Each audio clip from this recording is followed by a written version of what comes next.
It's Tina. Thanks for coming back to my channel. Today's video is going to be all about the brows, and I'm going to be sharing a few brow hacks, so to speak, things that I started doing differently that have just rocked my brow world and made all the difference in the world. So if you are somebody that struggles with your brows, especially if you're somebody that has very thin, sparse, and or light colored brows, then I got you covered here. So let's dive right into that.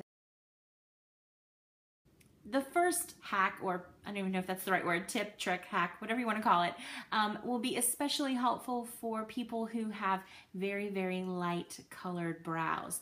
I'm naturally blonde, so my brows are blonde and in most cases invisible. I'm going to insert a picture here so that you can see what I'm working with.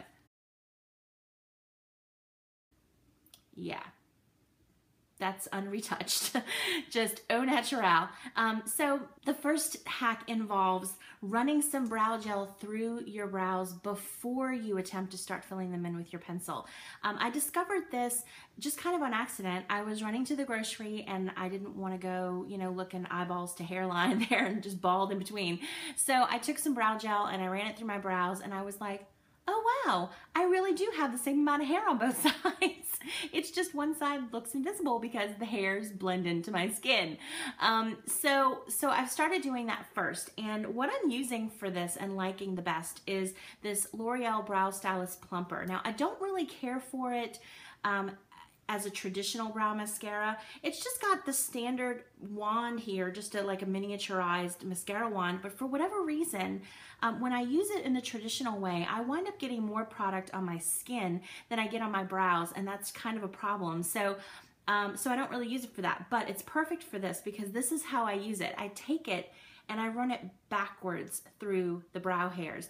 And it really kind of coats just like the top half of the brows, just enough so that I can see the hairs that are there and the shape that I have better, as opposed to just going in with my pencil on practically bald looking face and trying to imagine where the brow should go.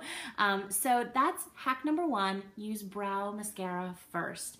And I would suggest using something that is as light as you can possibly go, and I'll explain why later, and just a very, very small amount because you don't want to wind up with clumpy brows. This hack number two is actually something that I learned from Lisa Eldridge. I'm going to put a link to her tutorial down below because it's excellent.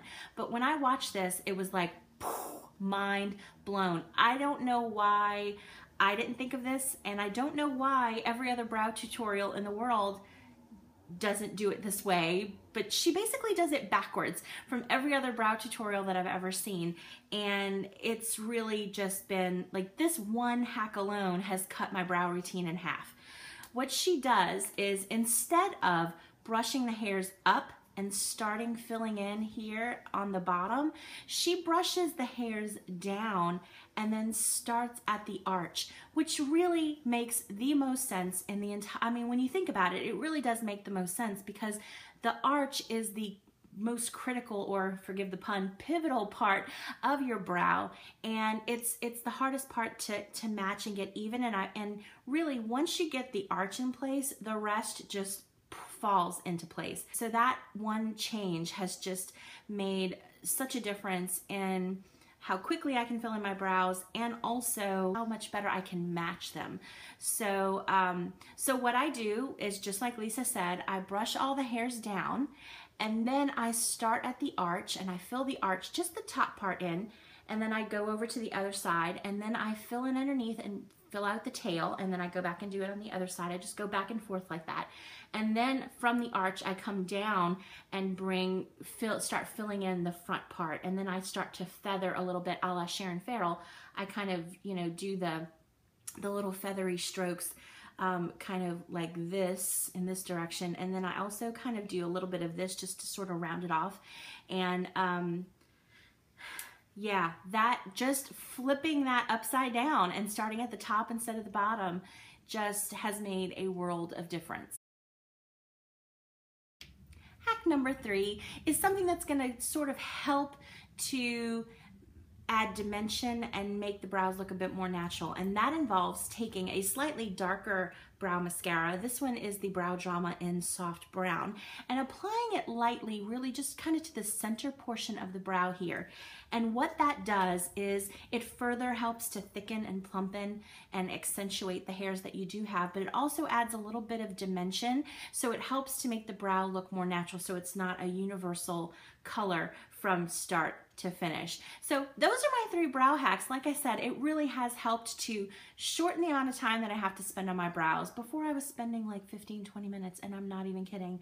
And it's also helped to improve the result that I get, and also the consistency that I'm able to manage from day to day and getting my brows to look the same all the time. You can go back and look at some of my older videos, and you will notice that one brow looks completely different from the other, and that's because I was drawing on a blank canvas on one side and I actually had visible hair on the other side. So the struggle has been real, but these 3 hacks have really just revolutionized everything for me, made things so much more simple, and given me a much better result. So I hope that some of that was helpful for you. If so, please let me know down in the comments, or if you have some other suggestions or things that you do that might be helpful for somebody else, please feel free to leave those down in the comments, as well as questions. I'll be happy to answer those.